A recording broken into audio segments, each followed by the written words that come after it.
good old Jason Peters, who is 40 years old, still wants to play football. He said the teams he would be interested in would be teams like Buffalo, Philadelphia, and those kinds of teams. Teams that he has some history with. Okay. I mean, he's still a good tackle. Let's just see if those teams actually want him. The 49ers finally gave Jimmy Garoppolo permission to seek a trade. Now, the way I look at it, they gave him permission to seek a trade, but in all honesty, if no one's traded for him as of yet, the likelihood of them trading for him, it would have to be something big that would happen. You would have to have, like, all your quarterbacks go down with major injuries for Jimmy Garoppolo to have a chance. Because I think they'll just release him. There's no other choice. I mean, yeah, you can put him on the bench and just let Trey Lance do his thing, but I really think they'll just have to release him. There's no other option, which could be interesting if Seattle says, we'll just wait till he's released and then swoop right in. That could easily happen as well.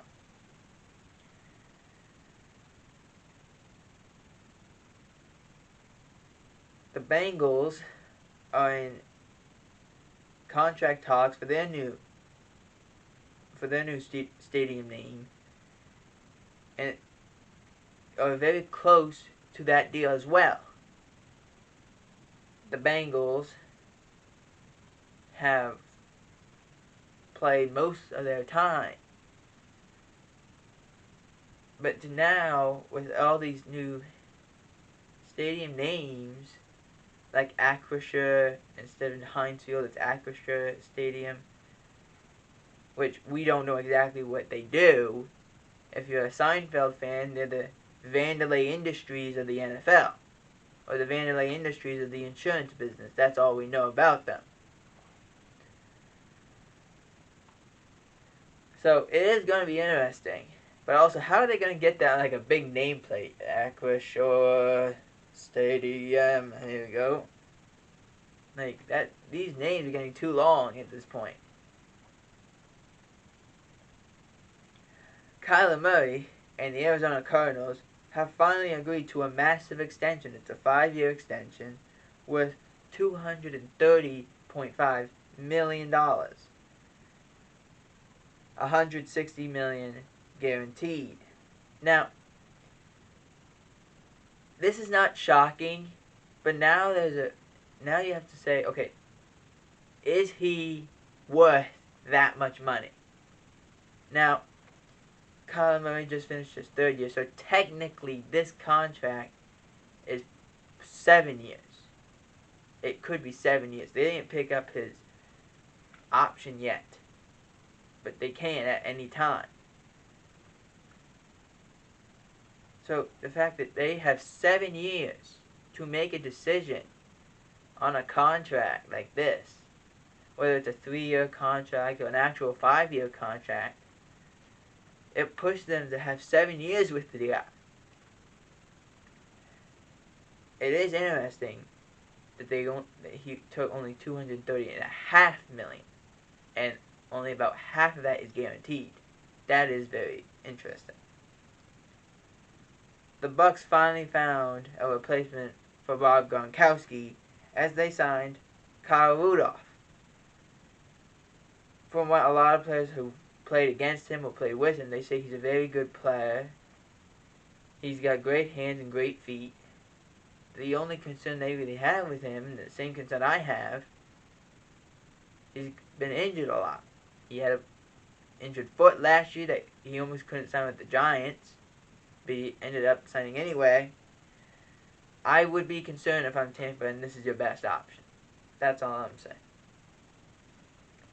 The Browns, in desperate need in case something happens in the Deshaun Watson trial, signed Josh Rosen.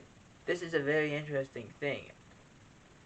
That quarterback, both Baker Mayfield and Sam Darnold are on the same team in Carolina, And the third quarterback pick that year in Josh Rosen is now in Cleveland and could be replacing Deshaun Watson if Deshaun Watson gets suspended for a big portion of time. Now Jacoby Brissett is still the backup there, but Josh Rosen's right there, and he may have a chance at this job. The Patriots named their coordinators, or lack thereof of coordinators, I should say. The Patriots named Joe Judge the quarterback coach. Okay, that's fine. But they also named Matt Patricia the offensive line coach. As you see, no offense or defensive coordinators. I don't know how this will work. Is Belichick calling the offense and his son calling the defense? How is this working? We'll just have to wait and see. And finally, James Robinson, who tore his Achilles 8 months ago, said that he won't be put on PUP. He was cleared for camp, which is big news for the Jacksonville Jaguars. A good player in Robinson, have him on the field day one and not on PUP list, is a big win for the Jacksonville Jaguars.